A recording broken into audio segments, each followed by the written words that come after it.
नारायण राणेंनी राजीनामा दिल्यानंतर काँग्रेसमधून त्यांची समजूत काढण्याचे जोरदार प्रयत्न सुरू आहेत। मुख्यमंत्री आणि प्रदेशाध्यक्ष माणिकराव ठाकरे यांच्याशी त्यांची चर्चा झाली आणि पुढची चर्चेची फेरी असेल ती थेट सोनिया गांधींबरोबर। स्वतः नारायण राणे आपल्या सोबत आहेत। राणे साहेब, तुम्ही मागच्या गुरुवारी जाहीर केलं होतं की मी सोमवारी राजीनामा देईल आणि तेव्हापासूनच काँग्रेसमध्ये धावपळ सुरू झाली। त्याच रात्री माणिकराव भेटले, त्याच्यानंतर दिल्लीत बैठक झाली। तुमच्या अपरोक्ष या बैठकांनंतर काँग्रेसचे नेते तुम्हाला भेटले। तुम्ही समाधानी आहात या सगळ्या चर्चेनंतर?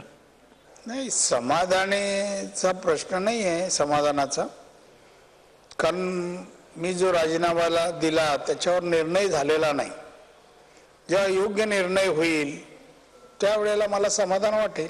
पण आज जी काही चर्चा झाली मुख्यमंत्र्यांबरोबर आणि प्रदेशाध्यक्ष, आज चर्चा झाली त्याच्या अंती असं ठरलं की हे जे मुद्दे आहेत सगळे आणि हायकमांड संबंधीचे प्रश्न आहेत त्याच्यासाठी माननीय सोनिया गांधींना आपण भेटावं आणि हे मुद्दे त्यांच्याकडे ठेवावे आणि त्यांचं मार्गदर्शन घ्यावं असं ठरलंय। येणार 2 दिवसात दिल्लीला जायचं ठरलंय आणि वेळ माननीय मुख्यमंत्री घेतील। तुम्ही यापूर्वी सुद्धा सोनिया गांधींशी चर्चा केली होती, साधारणतः महिना 1.5 महिना झाला असेल या गोष्टीला। त्यावेळेला सुद्धा तुम्ही सगळे मुद्दे हे सोनिया गांधींसमोर मांडले होते, जे आज राजीनाम्याची तुम्ही कारणं दिली आहेत। त्यावेळेला चर्चा करूनही हायकमांड ऐकला नाही। आता तुम्हाला वाटतं तुमच्या या ऐकलं नाही असं नाही, त्यावेळेस संबंधितांना मी हे मुद्दे पाठवते, मग त्याने मुख्यमंत्र्यांकडे पाठवले। ऐकलं नाही असं नाही, पाठवले। पण आता त्या व्यतिरिक्तही काही मुद्दे आहेत ते ठेवायचे त्यांच्यासमोर, येणाऱ्या निवडणुकी संबंधी वगैरे। यावेळेला हायकमांड अधिक सिरियस घेईल असं वाटतं? नाही, नेहमीच सिरियस असतं, असं काही नाही आहे, सिरियस नाही, नेहमीच सिरियस आहे। आणि सर, तुमचा प्रमुख आक्षेप आहे तो मुख्यमंत्र्यांना। मुख्यमंत्र्यांच्या नेतृत्वाखाली ही निवडणूक लढवली गेली विधानसभेची, तर काँग्रेसला विजय मिळणार नाही आणि त्या पराभवात आपण वाटेकरी होणार नाही असं म्हणून तुम्ही राजीनामा दिलात। मुख्यमंत्र्यांच्या नेतृत्वाखाली निवडणूक लढवली जाईल हे काँग्रेसने यापूर्वी स्पष्ट केलेलं आहे। तुमचा जो प्रमुख आक्षेप आहे तो आक्षेपच दूर होत नाहीये, तर तुमची भूमिका काय असणार आहे? पदावरून जरी दूर केलं नाही तर येणाऱ्या निवडणुकीसाठी योग्य यंत्रणा हाताळणं हे तर त्यांचं काम आहे ना। लोकसभेला हाताळलं गेलं नाही म्हणून दारुण पराभव झाला, त्याची पुनरावृत्ती होऊ नये म्हणून तर मी या तक्रारी केल्या आहेत, माझी व्यथा मांडली। ते सिरियस घेऊ न घेऊ पण मी मांडायचं काम केलंय। पण साहेब, आता केवळ 1 महिना शिल्लक आहे आचारसंहिता लागायला, अशा काळात मुख्यमंत्र्यांकडे जबाबदारी देऊन काही सुधारणा होईल तुम्हाला वाटतं? विश्वास ठेवूया। तुम्ही अजूनही विश्वास ठेवायला तयार आहात मुख्यमंत्र्यांकडे जबाबदारी काँग्रेसने? पद असं आहे की विश्वास ठेवण्याजोगं आहे। आणि सर, तुम्ही 16 मेला सुद्धा राजीनामा दिला होता, त्यावेळेला काँग्रेसने तो राजीनामा स्वीकारला नव्हता, मुख्यमंत्र्यांनी स्वीकारला नव्हता। तुमची समजूत काढण्यात आली, मुख्यमंत्र्यांनी तुमच्याशी चर्चा केली। आता तेच सुरू आहे, तुम्ही राजीनामा दिलात, तो स्वीकारलेला नाहीये काँग्रेसने। यावेळेला तुम्ही राजीनाम्यावर ठाम राहणार का? आज तरी ठाम आहे। पण काँग्रेसमधून विनंती होते तुम्हाला वारंवार? नाही, विनंती होते, पण त्या जोपर्यंत मला योग्य स्पष्टीकरण होत नाही तो मी सांगणार माझ्या राजीनामाच्या मतावर मी ठाम आहे, तो पास करा। तुमचं समाधान झालं तर तुम्ही राजीनामा मागे घ्याल? तो निर्णय आज नाही। कुठल्या गोष्टीत काय समाधान काँग्रेसने तुमचं करावं असं तुम्हाला वाटतं? मी राजीनाम्याची कारणं आहेत ना, ती कारणं त्यांनी पाहावीत। त्याशिवाय मी हायकमांड बद्दल बोललो आहे की आतापर्यंत काही गोष्टी जे मला आश्वासन दिलं त्याची पूर्तता झाली नाही, त्याबद्दल स्पष्टीकरण व्हावं। असे वेगवेगळे स्थानिक राज्यामध्ये नुसते मुख्यमंत्री नाही, प्रदेश अध्यक्ष माणिकराव ठाकरे पण तेवढेच जबाबदार आहेत जेवढे पृथ्वीराज चव्हाण आहेत। त्यामुळे नुसतं मुख्यमंत्र्यांना टार्गेट करून चालणार नाही आणि बाकीचं ज्या गोष्टी आहेत त्या मी दिल्लीशी या संबंधी मला बोलायचे आहेत ते मी बोलीन परवा। आणि सर, विजय जसा एकाचा नसतो, सामूहिक विजय असतो, तसा पराभव सुद्धा एकाचा असू शकतो? मी पराभव एकाचा नाही, सामुदायिक म्हणालो। त्या पराभवामध्ये आम्ही पण आहोत नाही, पण शेवटी यंत्रणा हाताळतो एक माणूस, सगळेच हाताळत नाही। आणि सर, तुम्हाला काँग्रेसने शब्द दिला होता मुख्यमंत्री करण्यासंदर्भातला, 9 वर्ष झाली हा शब्द पाळला नाही। साधारणतः 1.5 महिन्यापूर्वी राज्यात वातावरण होतं नेतृत्व बदल होईल आणि तुम्हाला संधी मिळेल, तेही झालं नाही। त्यावेळेला तुम्हाला मुख्यमंत्री केलं नाही म्हणून तुम्ही हे पाऊल उचललं? असं काही नाही, मी मुख्यमंत्री यापूर्वी झालेलो आहे एकदा, त्यामुळे या वेळेला केलं नाही म्हणून दिलं असतं त्याच वेळेला दिलं असतं, 2 महिने का थांबलो असतो मी? ज्या दिवशी मी यांना जाहीर केलं का कंटिन्यू म्हणून हेच मुख्यमंत्री राहतील म्हणून, तेव्हा दिला असता राजीनामा। एवढे दिवस थांबलो नसतो ना. टायमिंग चुकलं असं वाटत नाही आता विधानसभा निवडणुका तोंडावर त्याच्यामध्ये योग्य टायमिंग आहे. पण करेक्शन कसं करणार तुम्ही जे मुद्दे उपस्थित केले ते जरी करेक्ट करण्याचं काँग्रेसने ठरवलं तरी आता 1 महिना हातात आहे. 1 महिन्यात काय काय होऊ शकेल करण्याची मानसिकता जरी आपण दाखवली तरी जनतेला विश्वास पटेल ही माणसं काहीतरी करताय. जसं मोदींनी निवडणुकीपूर्वी सांगितलं होतं अच्छे दिन आने वाले है, म्हणजे महागाई कमी होईल वगैरे सांगितलं होतं, त्याच्या उलट केलं. हे जसं झालं तसं पॉझिटिव्हला पण करण्यासारखं सांगायचं आणि करायचं, जनतेचा विश्वास बसतो. यांनी कसं विश्वासघात केला तर दुसऱ्या बाजूला विश्वास सार्थक करू शकतो, सार्थकी लावू शकतो. सर भाजपने जे निवडणूक लढवली होती ती एक नेतृत्व समोर ठेवून म्हणजे मोदींना मी पंतप्रधान करणार आहोत, मोदींचा चेहरा लोकांसमोर ठेवून निवडणूक लढवली होती. काँग्रेसने विधानसभा निवडणूक राज्यात अशा प्रकारे एक चेहरा लोकांसमोर ठेवून लढवावी असं वाटतं? नाही, मला वाटून काय काँग्रेसमध्ये तशी प्रथा जर नसेल, पद्धत नसेल तर मी सांगून काय फायदा. पण असं असावा की पुढचा मुख्यमंत्री कोण असायला पाहिजे तर त्याकडे बघून जनताही मतदान करतं. आणि साहेब विधानसभा निवडणुकीत काय करायला हवं ज्याच्यामुळे काँग्रेसला लोकसभाप्रमाणे पराभव होणार नाही, काँग्रेसचा विधानसभा निवडणुकीत काँग्रेसचा विजय होईल?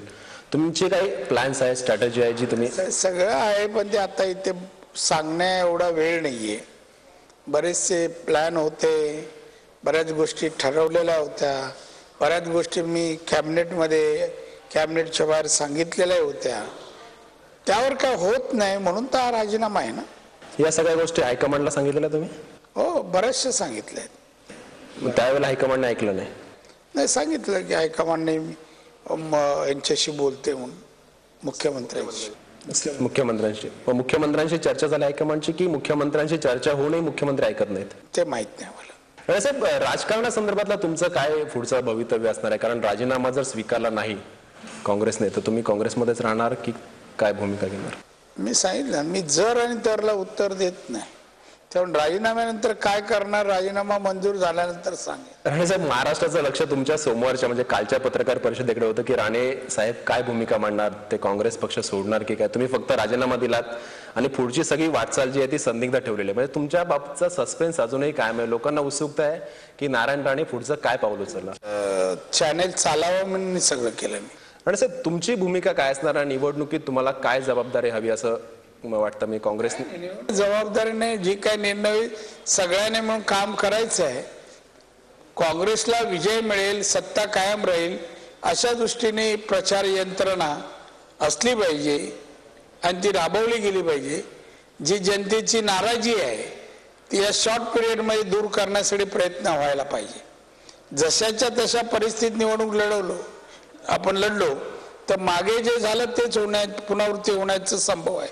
आणि मग काही परिवर्तन करायला पाहिजे. लोकांचा आपला विश्वास बसेल. मोदींवरचा विश्वास उडाला, आपल्यांवर बसायला पाहिजे. म्हणून असं काहीतरी करून दाखवायची गरज आहे.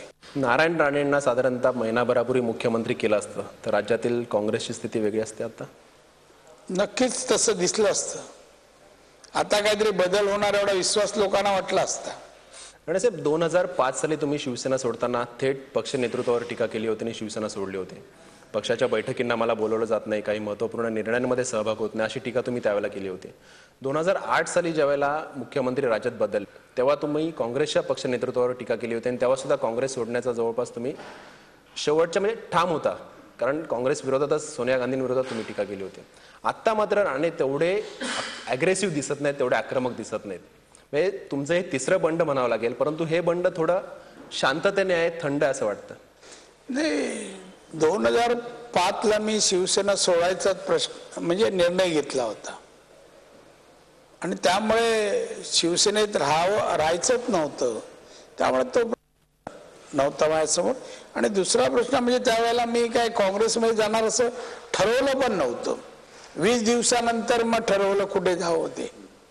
त्यामुळे स्पष्ट ज्याने जी गोष्टी केल्या त्यांच्या विरुद्ध बोललो. आता किती आक्रमक होतो ते तुम्ही साक्षीदार आहेत. त्यानंतर 2008ला जे काही झालं आणि मी प्रेस घेतली तेव्हा मी त्या काँग्रेसमध्येच होतो. अन्याय सांगायच्या वेगवेगळ्या पद्धती असतात. माझी पद्धत वेगळी आहे, ती माझ्या स्टाईलमध्ये सांगितली. आताही त्या स्टाईलचा एक भाग आहे. आता तुमच्यामध्ये सौम्य जर असेल तरी मी जो राजीनामा दिलाय त्याच्यावरचं जोपर्यंत मत येत नाही तोपर्यंत भूमिका म्हणा किंवा तुम्हाला अभिप्रेत आहे ते पाहू शकत नाही तुम्ही. राणे पूर्वीसारखे आक्रमक नाहीयेत असं, म्हणजे थोडे शांत असं तुम्ही म्हणता, मी नाही. कालच्याही पत्रकार परिषद पाहिलं, ही आता पण जी भूमिका घेतली, एवढे मंत्री आहेत, आमदार आहेत, कोण धजलं नाही तर मी ते मंत्री असूनही राजीनामा दिला. आणि जर शिवसेना सोडली त्यावेळेला तुमच्याबरोबर बरेचसे आमदार शिवसेनेतून काँग्रेसमध्ये आले, पण कालांतराने त्यांनी तुमची एक एक करून साथ सोडली. पूर्वीचे बरेच लोक तुमच्याबरोबर आता नाहीयेत, नवीन लोकही बरेचसे तुमच्याशी जोडले गेले नाहीत. तर हे तुमच्याजवळ लोक का राहिले नाही सगळ्या अशा? नाही, माझ्याजवळ जे सुरुवातीला होते तसेच आहेत. काही 2-3 जण गेले, पण मी सांगतो नवीन फार आले. नवीन पिढी आणि ती पण काँग्रेसमध्ये जी आली ती नारायण राणेकडे पाहूनच आली. आजही मी कुठे जातो तर माझ्या सभेला मोठ्या प्रमाणात तरुण असतात, युथ असतात. तेव्हा माझ्याकडे आकर्षित झालं. गेले, काही लोकांना आमदारकी पाहिजे, काही लोकांना महामंडळ पाहिजेत, जिथे मिळतात तिथे गेले. आणि जर कोकण आणि राणे हे एक समीकरण होतं पूर्वी, आता ते समीकरण तसं राहिलं नाही असं वाटतं?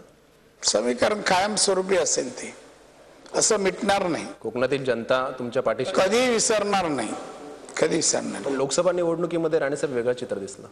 वेगळं चित्र ते माझ्यासमोरचा प्रश्नचिन्ह आहे, ते असं का झालं.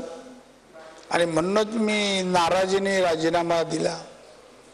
हा माझा पहिलाच अनुभव कोकणाच्या बाबतीत होता आणि मला अजून समजू शकलं नाही असं का झालं. डॉक्टर निलेश राणेला पहिल्या निवडणुकीत जेवढी मतं पडली तेवढी यावेळेला पडली, पण अधिक नवीन मतं नोंदवली गेली. ती मतं काँग्रेसकडे किंवा आम्हाला पडली नाही. तरुण मतदार, तरुण मतं, त्याचा विचार आम्ही करतोय. काय म्हणजे त्या तरुण मतदाराला पुन्हा तो तरुण मतदार आकर्षित करायला आमचे प्रयत्न चालू.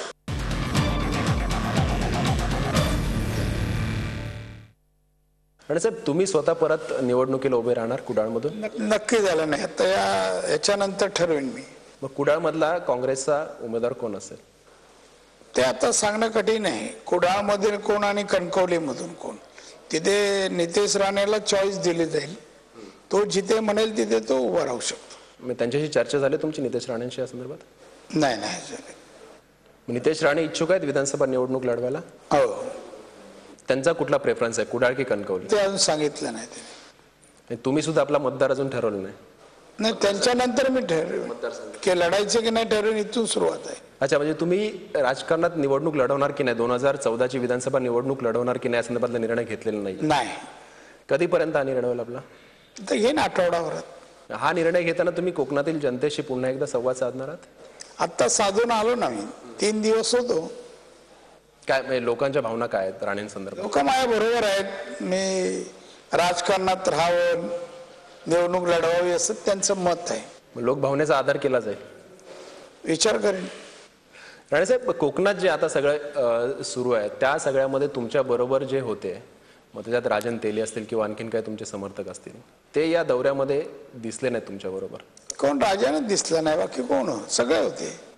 काय म्हणजे राजन तेली तर तुमचे एकदम कट्टर समर्थक म्हणून? मला असं कळलं की बरं नाहीये, बाकी काय मला कळलं नाही. गैरहजर राहायचं दुसरं कारण आजारी होते एवढं मला माहिती आहे. राणेसाहेब असं नाही वाटत की निलेश आणि नितेश राणे यांच्या काही वागण्यामुळे कोकणातील काही लोक तुमच्यापासून दूर गेले? अजिबात नाही. वागण्यामध्ये दोघं चांगले वागतात, लोकांशी संपर्क चांगला आहे, दोघं वेल क्वालिफाईड आहेत. दोघं एक PhD केलाय, एकाने दुसऱ्याने MBA केलाय लंडनला. दोन्ही चांगले आहेत आणि अजिबात कुठलंही व्यसन नाही आणि बिझनेस करून आपलं राजकारण चांगलं करतायत. आता त्यांचं काही लोकांना व्यत्यय होत असेल आणि मग नाराज असेल तर गोष्ट वेगळी. तक्रारी काय येतात राणेसाहेब या सगळ्या? त्यांच्या काही तक्रारी, कुठल्या तक्रारी आल्या त्यांच्याबद्दल? काय नाही, सांगतो काय. आता नितेश जिथे मतदारसंघात उभा राहायचं ठरवेल तिथे इच्छुक असलेल्या विरोधात तक्रारच करणार. दीपक केसरकर आणि जठार यांनी तुमच्या विरोधात उघडपणे टीका केलेली आहे. ते काय फरक, त्यांना काय करणार, दुसरं कामधंदा नाही ना. कार्य काय ते सांगावं आधी त्यांनी. स्वतः 5 वर्षात काय केलं त्यांनी. काम सांगण्यासारखं नाही, कार्य सांगण्यासारखं नाही. नारायण राणेला टीका केली काय प्रसिद्धी मिळते आणि त्यामुळे बोलतात. राणे साहेब, पुन्हा एकदा काँग्रेसच्या विषयावर येतो. काँग्रेसमध्ये मुख्यमंत्र्यांविरोधात प्रचंड असंतोष आहे अशी चर्चा होती. म्हणजे अगदी नुकतंच जे अधिवेशन झालं त्या अधिवेशनात अनेक आमदार तुम्हाला येऊन भेटून गेले. पण तुमच्या राजीनाम्यानंतर काँग्रेसमधले किती मंत्री किती आमदार तुम्हाला भेटून गेले किंवा तुमच्याशी फोनवर संपर्क केला? बरेच भेटले.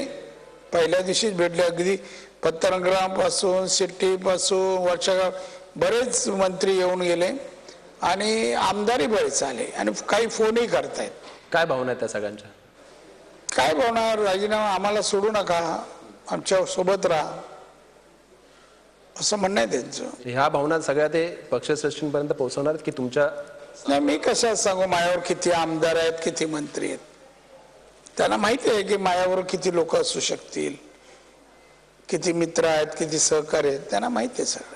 राणे साहेब, या सगळ्या पार्श्वभूमीवर एक अशी चर्चा आहे की तुम्ही काही पक्षांच्या संपर्कात आहात. म्हणजे जे समोर फक्त नाव येतं ते भाजप. राष्ट्रवादीमध्ये तुमचे प्रवेश बंद आहे, कारण पूर्वी तुम्ही राष्ट्रवादीमध्ये यावं असा राष्ट्रवादीकडून प्रयत्न झाला, परंतु त्यावेळेला तुम्ही राष्ट्रवादीमध्ये 2005ला प्रवेश केला नाही. शिवसेना विरोधात तुम्ही स्वतःच उघडपणे शत्रुत्व घेतलेलं आहे. त्यामुळे राहिला भाजप. तर भाजपचे काही नेते तुमच्या संपर्कात अशी जी बाहेर चर्चा सुरू आहे त्या चर्चेबद्दल काय सांगा? खरं म्हणजे आपण म्हणता भाजपचा कोणताही नेता माझ्या संपर्कात नाही आणि मी असे कुठल्या पक्षात जावं यासाठी प्रयत्न केले मी नाही. हा पहिला प्रश्न आहे. शिवसेनेचे शत्रुत्व वगैरे नाही. माझे काही मतभेद झाले आणि म्हणून मी शिवसेना सोडलेली आहे. शत्रुत्व वगैरे राजकारणात मी ठेवत नाही, त्यामुळे तसं काही नाहीये. राष्ट्रवादी त्यावेळेला मी गेलो नाही, त्याला कारणं होती आणि म्हणून ते जाऊ शकलो नाही. पण याचा अर्थ माझा रस्ता बंद आहे असं पण नाहीये. असं आहे. त्यामुळे मला सगळीकडे वॅकन्सी आहे. राष्ट्रवादीमध्ये सुद्धा सगळीकडे वॅकन्सी आहे. राणे साहेब, ठोस भूमिका काय? म्हणजे ठोस भूमिका आज नाही, उद्या पाहू. उद्या म्हणजे सोनिया गांधींबरोबर चर्चा झाल्यानंतर. धन्यवाद G24 तासला एवढा वेळ दिल्याबद्दल. सोनिया गांधींबरोबर चर्चा झाल्यानंतर राणेसाहेब आपली पुढची भूमिका जाहीर करणार आहेत आणि राजकारणामध्ये राणेंच्या पुढच्या वाटचालीबद्दल जो सस्पेन्स आहे तो सस्पेन्स संपेल सोनिया गांधींच्या भेटीनंतर. इथेच थांबूया विशेष मुलाखतीमध्ये.